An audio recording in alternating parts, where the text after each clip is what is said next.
Igual lo grabo así, cualquier cosa, si hay algún problema, lo pueden llegar a ver.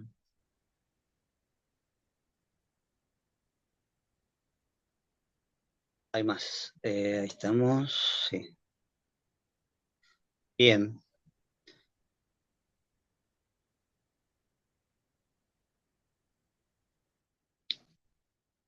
Bueno, casi me olvido. Me olvidé lo que estaba diciendo. No, pero en realidad lo que estaba diciendo es que todo lo que pasa en la película teóricamente tiene que ser importante. No puede haber algo de relleno o algo que no tenga ningún significado. Es decir, todos los hechos son importantes. Lo que pasa es que hay algunos que tienen ciertas características estructurales, formales, que le da otra importancia aparte del interés propio del hecho, ¿sí? Que son los puntos estos que hemos visto, ¿no? Los nudos de trama o punto de giro, incluyendo el clímax y el detonante. Eh, entonces, eso es lo que ustedes tienen que explicar en la segunda parte, explicar todos estos puntos, explicar el proceso de creación personal que hicieron respecto de ese largometraje, de esa sinopsis, no largometraje, sino lo que sea, corto, medio, lo que fuera. No se pongan a escribir 10 páginas porque no tiene sentido, les va a quedar medio desflecado y después cuando tengan que explicar también van a tardar un montón de tiempo y es importante la explicación respecto de la sinopsis, ¿sí? Yo recién hablaba de la creatividad y eso. Hay a veces algunos problemas que justamente uno de los parciales que subí, y si lo leyeron, habrán visto que tiene una incongruencia interna en el relato, ¿no? Creo que era, no sé, un escenario en donde los personajes estaban solos y de repente aparecen personas, bueno, ahí no estaba explicado eso, era una cosa incorrecta o que se da por supuesto, bueno, eso puede pasar, y eso sí, baja, por decirlo así, puntaje, por decirlo de alguna manera. Es decir, que sea un relato inconexo o que tenga un error en la continuidad que, bueno, no se pueda subsanar, digamos, o que no esté explicado en la sinopsis misma, ¿no? Es decir, la sinopsis tiene que tener una continuidad, no puede estar, no puede ser incorrecta o cambiar de repente una cuestión por otra o solucionarse de repente, etcétera. Por eso trabajamos con las películas también para que vean la complejidad de, bueno, elementos como el desenlace, más allá de la dificultad o lo que llamamos en su momento la maldición del tercer acto, que es, bueno, que muchas veces la película crea una expectativa muy grande durante el desarrollo y de repente se desinfla o termina más o menos a los ponchazos porque no le encontraron la vuelta para que el final sea interesante. Bueno, eso pasa, obviamente, y les puede pasar a ustedes también, ¿sí? Pero si de todas maneras hay un desenlace eh, plausible y que no es contradictorio con el resto, bueno, no está mal, no va a estar mal, digamos, en ese sentido. El problema es que podría haber algún error, digamos, no es algo que se vea desde ya de manera habitual, por eso tampoco se puede presentar ciertas películas, salvo por ahí contar alguna, pero siempre, por supuesto, es muy relativo lo que estoy diciendo. No se trata de errores graves, porque esos errores se supone que se solucionan, digamos, se supone que se solucionan. Hay, por ejemplo, una característica, la otra vez estaba consumiendo así, digamos, de manera intravenosa series de Dick Wolf que están en Universal, una detrás de otra, ¿no? La Ley y el Orden, la Ley y el Orden V, FBI Internacional, FBI Most Wanted, Chicago PD, Chicago MD, Chicago Fire, bueno, no sé cuál era en realidad, porque son todas iguales y uno se engancha y las empieza a ver y ya llega un momento que ya no sabe cuál es, no sabe si es Chicago Fire o si es la Ley y el Orden, no tiene importancia. Son muy interesantes y ayudan a descansar el cerebro, digamos, ¿no? Porque no son demasiado complejas. Pero había una que tenía un error interesante, siendo policial. En el policial clásico había una característica prácticamente obligatoria para los escritores, ¿no? De novelas, ¿no? No hablo solo de películas, sino de novelas que son anteriores al cine incluso, que es el hecho de que el lector tenía que saber tanto como el detective, de tal manera que antes del último capítulo, incluso algunos ponían un cartelito que decían, bueno, hasta acá el lector tiene todas las pistas necesarias para saber quién es el asesino. Lo puede saber, igual que el detective. Es decir, pensando, igual que el detective, puede adivinar, no adivinar, en realidad no es una adivinación, sino una deducción sobre las pistas que ya se dieron. Pero no va a haber ya, digamos, otra posibilidad. Si pasa el capítulo, en el último capítulo, el detective va a decir quién es el asesino. Era como un juego, como un jueguito de adivinanza, sí, como un juego de adivinanza. Eso era una regla interesante. Después con el tiempo se dejó de usar, se dejó de usar eso. Y ya entonces, bueno, pasan que en el tercer acto las películas aparecen personajes nuevos o cosas nuevas que antes nunca se dijeron, por lo tanto, no, el que lo mira, el espectador, en realidad no puede saber nada porque hasta que no llega el tercer acto y aparece ese dato fundamental, no puede adivinar nada y no sirve. Pero eso es acostumbrado, no es exactamente un error. Ya estamos acostumbrados a que no haya ese esfuerzo, digamos. Otra regla que es parecida a esta, no igual, es que el detective o quien sea el que hace la investigación, que puede ser un periodista también o cualquiera, o incluso una persona común también, no tiene que tener datos o no tiene que saber cosas que el lector no sepa o el espectador no sepa, o que aparezcan al final como un saber cualquiera, ¿no? El ejemplo que suelen darse es el detective que a último momento se acuerda de que hay un veneno que no deja huellas en la autopsia y por lo tanto ese veneno es el que usó el asesino. Bueno, eso el lector no lo puede saber. Entonces es una trampa porque el lector no hace nada, simplemente lee lo que el detective está diciendo. Bueno, eso pasa a veces en las series estas que digo, estas series policiales sobre todo, y la otra vez justo estaba viendo una, me acordé, digo, bueno, voy a usar este ejemplo porque casi al final de todo, el detective principal, eh, creo que era de una de FBI, recuerda o se le ocurre de repente que hay una ley en el estado de Nueva York respecto de la herencia. Una ley especial, digamos, medio rara, ¿sí? Respecto de cómo se podía distribuir la herencia, ¿no? Lo que podía ser una albacea, ¿no? Es decir, en un testamento uno podía nombrar una albacea y ese albacea distribuía la plata entre determinados herederos. Bueno, no sé cómo era, una ley medio extraña. Y al detective se le ocurre en medio del trabajo, digamos, o sea, no ni siquiera consulta un libro, se le ocurre porque el tipo lo sabe, ¿sí? Bueno, esa es una solución traída de los pelos, absolutamente, porque obviamente el espectador no puede saber que pasa eso, y entonces no puede adivinar quién es el asesino, quién es el villano verdadero. Hay varios sospechosos, pero uno no puede saber, puede sospechar de todos, pero justo esa ley es la que señala hacia el villano verdadero.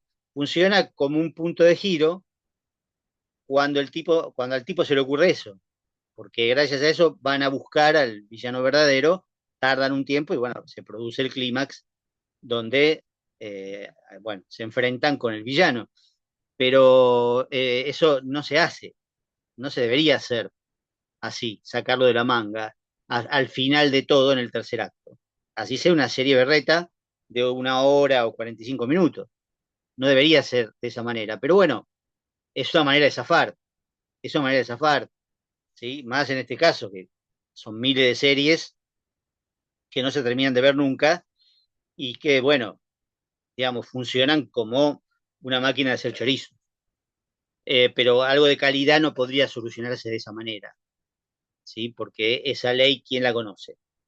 Ni siquiera los habitantes de Nueva York deben conocer esa ley, desde ya, desde ya, eso se lo puedo asegurar. Entonces, mucho menos lo va a conocer un espectador cualquiera que de repente el detective, se me ocurre que hay una ley que pasa eso, y por esa ley entonces ya sabemos cuál es el villano, porque se agarra de esa ley para hacer determinadas cosas. Bueno, obviamente está mal hecho, pero bueno, nadie lo va a juzgar porque son ese tipo de, de series, ¿no? En una película seríamos más exigentes probablemente, o bueno, podría no pasar, qué sé yo, también. Bueno, te decía respecto del efecto Chekhov que estaba viendo, porque obviamente vi la sustancia y dije, bueno, está bien, veo la sustancia, veo la primera de Farshad, de la directora, que se llama Revenge, del 2017, una película de venganza, más o menos común, no es muy buena, pero es interesante porque tiene la misma inclinación por la sangre y la parte gore que tiene la sustancia.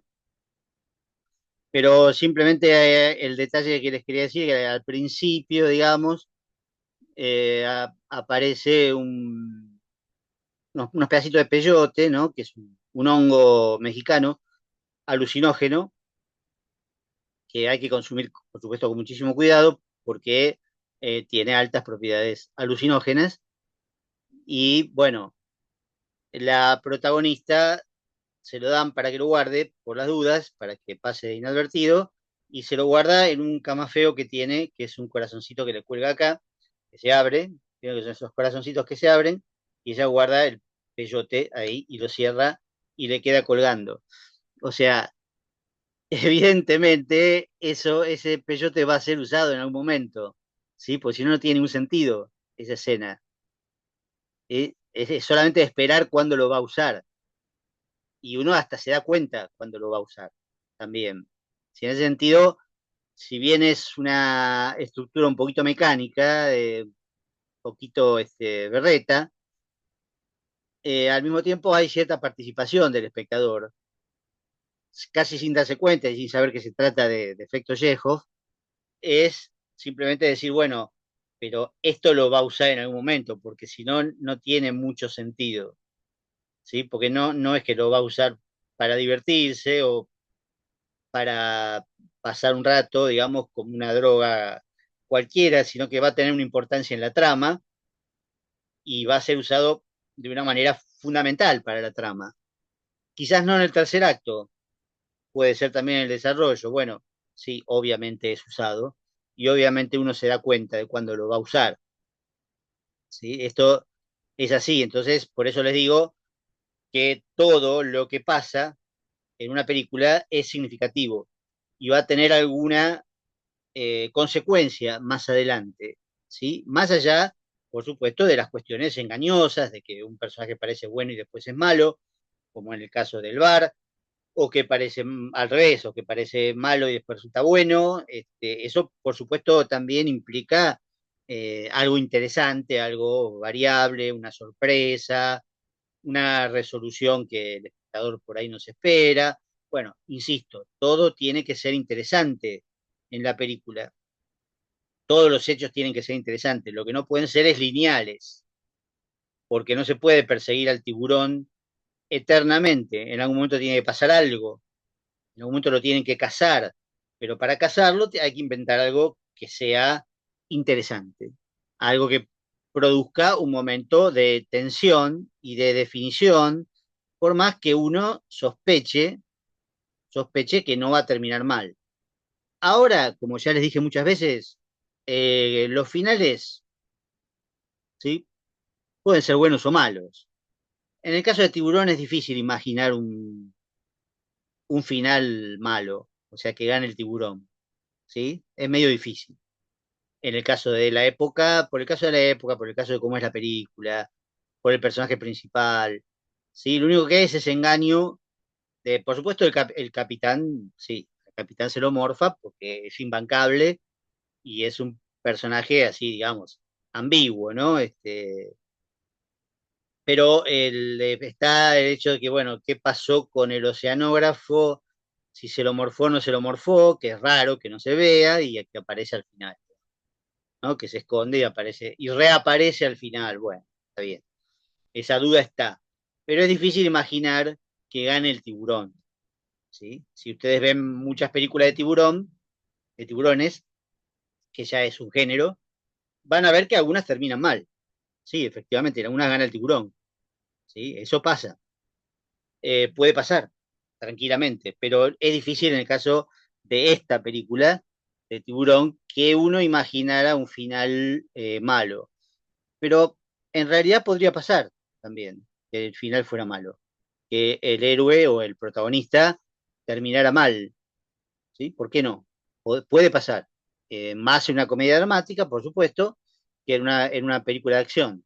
Pero en una película de acción o de aventura, bueno, generalmente el héroe sobrevive o de alguna manera triunfa, o por lo menos las cosas quedan más o menos bien para hacer la continuación, etcétera, etcétera. Igual como vimos la otra vez, aunque muera, se puede inventar que resucita y chao, listo, no hay problema, como en el caso de Terminator, o sea que el robot puede seguir apareciendo indefinidamente porque es un robot. Y bueno, entonces ya está, no hay problema. Más allá de quién sea el protagonista, digamos. Pero ese tipo de cosas son válidas, no hay problema. Ustedes, por supuesto, tienen que hacer un desenlace que termine, termine, no es que va a continuar. Por otra vez me preguntaban eso también, si podía ser piloto de una serie. No, tiene que ser algo que termine, que culmine de alguna manera. No importa eh, por qué o cómo, digamos, pase el final, sí importa, importa el cómo, quiere decir, no importa que sea un final, no tiene por qué ser un final feliz obligatorio, pero sí tiene que ser un final y no tiene que ser ambiguo, porque es muy difícil manejar la ambigüedad. Si llegan a poner un final ambiguo o abierto, si se arriesgan a eso, por supuesto, lo deberían explicar en la parte segunda del parcial, explicar por qué es ambiguo y por qué es abierto. Son dos cosas distintas. De todas maneras, no son iguales, no es más ambiguo que abierto. Pero yo preferiría en todo caso que hubiera un final ambiguo, es decir, que no es seguro lo que pasa, pero explicado. Abierto no, porque abierto significa que puede continuar. Y esto no, no sería así. No puede ser abierto, tiene que terminar. ¿Sí? Pero no se arriesguen a hacer cosas excesivamente complejas, porque pueden terminar haciendo algo que no sea del todo correcto y tenga una incongruencia interna, ¿sí? Eso es un problema. Y cuanto más largo lo hacen, peor todavía, si en el caso de que vayan a hacer una sinopsis larga, muy larga, es muy probable que por el poco tiempo que tienen, bueno, terminen haciendo alguna incongruencia o algo que no tiene sentido dentro de la trama, que pasa porque sí, ¿sí? Bueno, recuerden esto, las cosas no pasan porque sí, tienen causas y tienen consecuencias.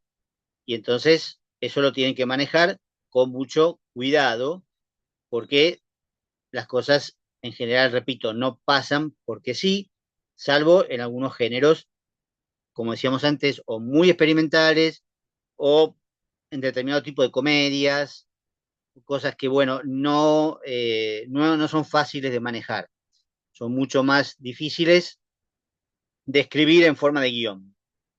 Hay cosas que se improvisan, hay cosas que, bueno, no tienen sentido, bueno, no importa, eso es algo que no podemos trabajar a este nivel. Nosotros trabajamos con una estructura lógica de causa-efecto y entonces la sinopsis tiene que quedar bien redondita, ¿sí? Si empieza y termina, ¿sí? Eso, bueno, para eso tienen también la estructura que vimos a través de Campbell, que de alguna manera les sugiere cómo hay una coherencia, digamos, y cómo hay un camino que el protagonista lleva. ¿No? Por supuesto, no tienen que hacer algo respecto de la estructura esa, pero hay ideas que pueden utilizar, o por lo menos pueden entender de qué se trata, cómo dar una estructura que sea cerrada y que implique un viaje, un camino, una trayectoria, que en definitiva el protagonista va a hacer a partir de una falta o de una carencia inicial, es decir, de una motivación que lo lleva a actuar de manera voluntaria o involuntaria, pero que va a tener que actuar. Eso que va a actuar, esa acción o serie de acciones, es el desarrollo. Insisto, que en el desarrollo tienen que pasar muchas cosas, no pueden resolverlo así nomás, el desarrollo en dos o tres escenas. Esto es otra cosa que al no hacer el guión, por supuesto no van a saber, pero sí pueden imaginarse cuántas escenas les llevaría. Es decir, pueden hacer un esfuerzo de imaginación y decir, bueno, este planteo a mí me puede llevar tres o cuatro escenas. Y el desarrollo, si me lleva tres o cuatro escenas, estoy mal. Me tiene que llevar muchas escenas. ¿Sí? Es decir, tienen que pasar muchas cosas que me van a exigir un desarrollo de muchas escenas. Bueno, eso sí se lo pueden imaginar. Y después el desenlace, otra vez, pueden ser tres o cuatro escenas, o cinco o seis, pero escenas en términos de guión, ¿no? Se lo pueden imaginar por anticipado, pero sobre todo teniendo en cuenta que en el desarrollo tienen que pasar cosas. Y puede haber combates intermedios, combates en sentido figurado, ¿no? No necesariamente tienen que ser peleas físicas, pero sí combates del protagonista, consigo mismo, con otros, con familiares, con amigos, con lo que sea. Es decir, que puede haber combates intermedios, como hemos visto en la estructura de Campbell, que no es lo mismo que el combate final, que es el clímax. En el clímax es el enfrentamiento donde se decide el final. Si el final va a ser bueno o si el final va a ser malo. ¿Quién gana en eso? Digamos, ahí es, digamos, es el clímax. Eso también lo tienen que explicar aparte. ¿Sí? Así como explican el segundo punto de giro, después explican cuál es el clímax, por qué y qué es lo que pasa y por qué eligieron eso para que se produzca el final definitivo. ¿Sí? Entonces eso es lo que tienen que hacer en la segunda parte.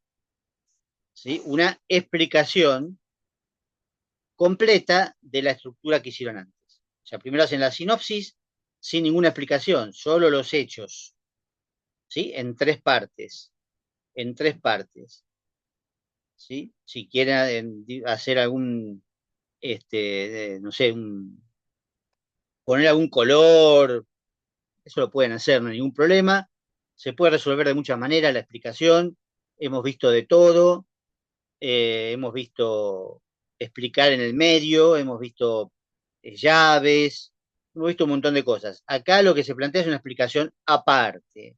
Y tampoco hay mucha variante para hacer, ¿sí? Pero la explicación, bueno, cada uno la tomará como quiera, la explicará como quiera, en distinto orden, pero la sugerencia obviamente es empezar por el protagonista, el conflicto, el antagonista, cuál es su motivación, qué le impide realizar lo que quiere, bueno, eso es fundamental. Y después la estructura, ¿sí? Después la estructura relacionada con ese conflicto. Es decir, dónde planteo el conflicto, cómo se detona, cómo el conflicto me lleva al punto de giro, primero. Después el desarrollo, insisto, no hace falta decir demasiado sobre el desarrollo, pero puede haber algo importante que les interese destacar, ¿no? De por qué pasan determinadas cosas en el desarrollo. Eso suma mucho, porque si no, bueno, qué sé yo, es medio caprichoso, pero está bien. El desarrollo es el desarrollo, uno elige cosas que pasan. Pero si por ahí eligió alguna cosa que es importante, conviene explicarla, porque nosotros no podemos adivinar. Y después, bueno, ese desarrollo lleva al segundo punto de giro, explicarlo, y después explicar cómo ese segundo punto de giro permite el enfrentamiento final, que es el clímax, y el final. ¿Sí? Bueno, todo eso, cuantos más lo expliquen, porque justamente, insisto, es la parte de elaboración, ¿sí? Bueno, eso completaría el parcial. Como dije, insisto, puede ser una página de sinopsis y una página de explicación. Con eso es suficiente. Si está bien hecho, eso está perfecto. Si necesitan más páginas de sinopsis, bueno, pueden hacer dos páginas de sinopsis, una página de explicación o una página y media de explicación, pero tampoco la explicación da para mucho más, ¿sí? En general, si da, mejor. Cuanto mejor dé, no hay problema, no hay un límite. Cuanto más quieran explicar, mejor. No repitan lo que dice la sinopsis. Esto es una explicación de la sinopsis. Y en la sinopsis no pongan explicaciones, pongan hechos, ¿no? Ahí hay hechos. En la explicación hay justamente eso, explicación, análisis, autoanálisis, en realidad. Porque sería como analizar una película, pero que la hicieron ustedes, como tratamos de hacer sin éxito con las películas que debían ver, ¿no? A ver, por ejemplo, ¿alguien vio Cuerno de Cabra? ¿Puede aportar algo sobre Cuerno de Cabra? Faltan 10 minutos nomás, o 12. ¿Alguien vio Cuerno de Cabra como para expresar algo respecto de Cuerno de Sí, Cabra? profe, yo vi con la cabra. Sí, Julia, Sí, y Sherry también. Acaba de bueno, respondernos y escuchó. yo también. hagamos la primera Sí, parte sí. de Julia, a ver que empiece. ¿Qué puedo contar? El principio, digamos, cuál es el detonante, cuál es el primer punto de giro. El detonante es cuando matan a la mujer. El primer punto de giro puede ser cuando él decide que la va a transformar en un hombre. Y el segundo, cuando él la encuentra a la hija con el marido. El segundo no me convence. La primera parte, bueno, está bien, matan a la madre, digamos, bueno, la matan también, por supuesto, la violan en manada, y ese, por supuesto, es el detonante. Evidentemente era una familia más o menos feliz, más o menos normal, y eso cambia todo y aparece prácticamente al principio. Primer punto de giro, hay un salto en el tiempo, no todos los saltos en el tiempo son punto de giro, pero en este caso sí, porque efectivamente lo que se nos aparece de repente es la chica crecida, vestida de hombre y siendo entrenada por el padre para defenderse y al mismo tiempo ejecutar la venganza. Es decir, el padre lo que quiere es ejecutar la venganza de aquellos que asesinaron a su mujer, pero además quiere que ella se defienda y no viva como mujer en un mundo de hombres. Eso está bien, pero a ver, Jerry, si está por ahí entonces, a ver si puede aportar un Sí, segundo punto de giro o un punto para mí medio el que la tiene segundo, en este caso. sí, el punto medio supongo que sería cuando mata a la cabrita. ¿Se me escucha? ¿Por qué? Sí, bajo, pero ¿por qué cuando mata a la cabrita? Y puede ser que sea el punto medio porque como hace que la chica se enoje más con el padre y si no me equivoco, después de eso, ella decide vestirse, ¿no? Con ropa de mujer, digamos. Y el Sí, pero segundo punto de eso giro ya cuando... pasa más cerca del segundo punto de giro. Hay algo fundamental que le pasa a ella mientras están ejecutando la venganza, que falta uno solo, creo, pero pasa algo importante a ella. A ella le pasa algo importante, más que la cabrita, pobre cabrita, ¿no? Pero bueno. que no puede matar a uno de los chabones.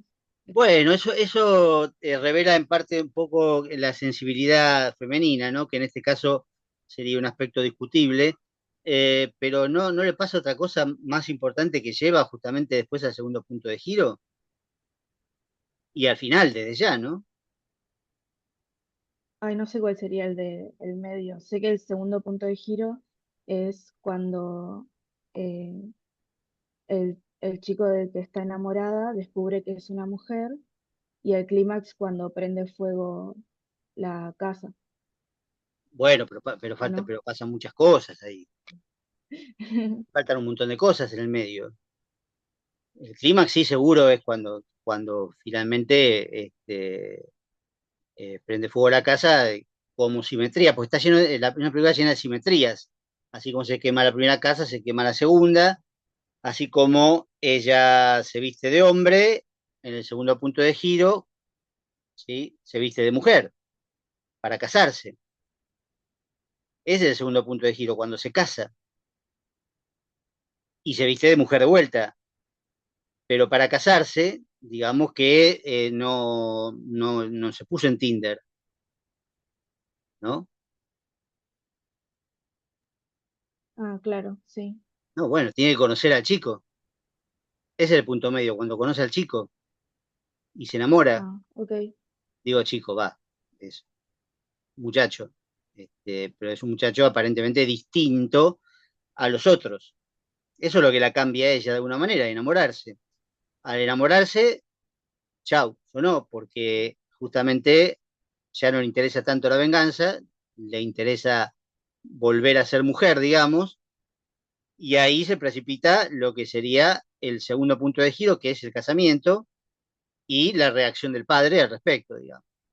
El padre no está de acuerdo, con lo cual eh, implica que, bueno, va así efectivamente a matar al marido, porque, bueno, porque ahí ya tenemos otras cuestiones mucho más complejas que aparecen, porque la simetría, esta de la cual hablamos, que es vestirse de hombre, vestirse de mujer, implica también una cuestión de género, es una cuestión de elección de su propio género, porque el padre, en cierto sentido, la obliga a convertirse en hombre, en términos de la propia historia, ¿no?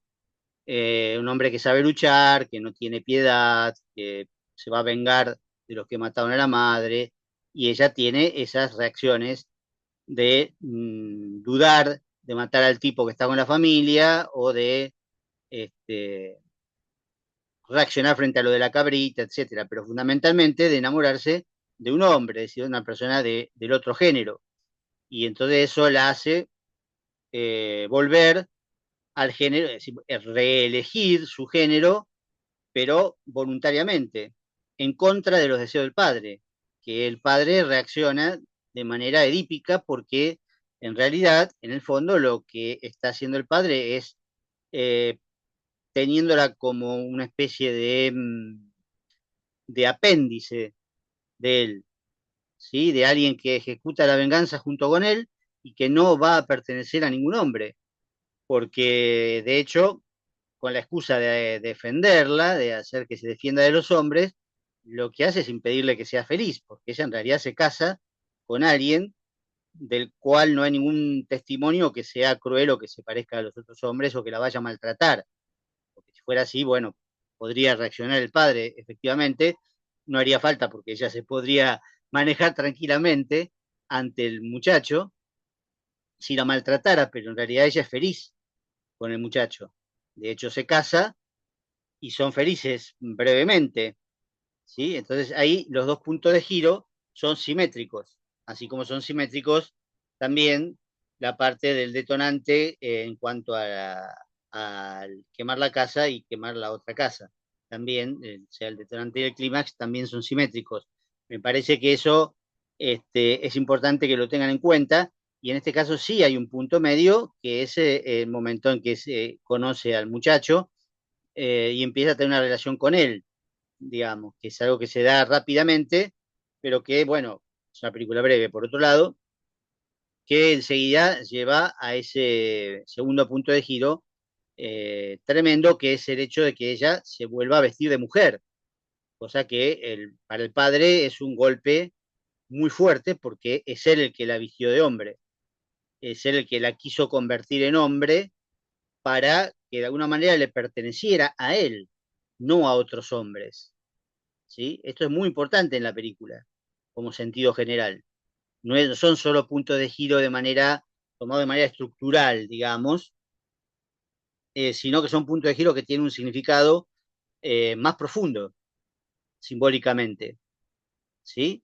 Pues vestirse de hombre, vestirse de mujer, digamos, ¿no? Es decir, ser obligada a convertirse en un hombre y elegir ser una mujer, porque eso es lo que ella siente, digamos, porque ella lo siente respecto de otro hombre, que podría ser de otra manera, podría darse ahora, en la actualidad podría darse de otra manera, pero en ese momento es interesante cómo se maneja esa cuestión de género, es decir, la violación en manada, la venganza que se realiza y que ya colabora con la venganza, pero después la reconversión de ella y el arrepentimiento relativo respecto a la venganza. Es decir, bueno, basta, ya está, ¿para qué? No sirve para nada, esta venganza no sirve para nada y yo quiero hacer mi propia vida. Y eso es lo que el padre no le perdona, ¿sí? Por eso, de alguna manera, en este caso, la protagonista está claro quién es, pero la fuerza antagonista, ahí podríamos pensar de qué se trata la fuerza antagonista. Es decir, ya se va a cortar, pero si no tienen otra pregunta, piensen en cómo podrían trabajar en este caso la fuerza antagonista, cómo podrían pensar en una fuerza antagonista en este caso.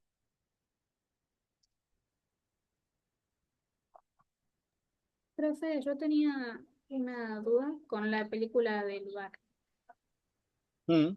O sea, más que nada con el final, no es como para spoilear el final, pero yo lo tomé de una manera más psicológica al final, como que fuera más algo psicológico de todos los personajes, como de las acciones que toman ellos a otros los personajes. ¿En Cuerno de Cabra? No, en el bar.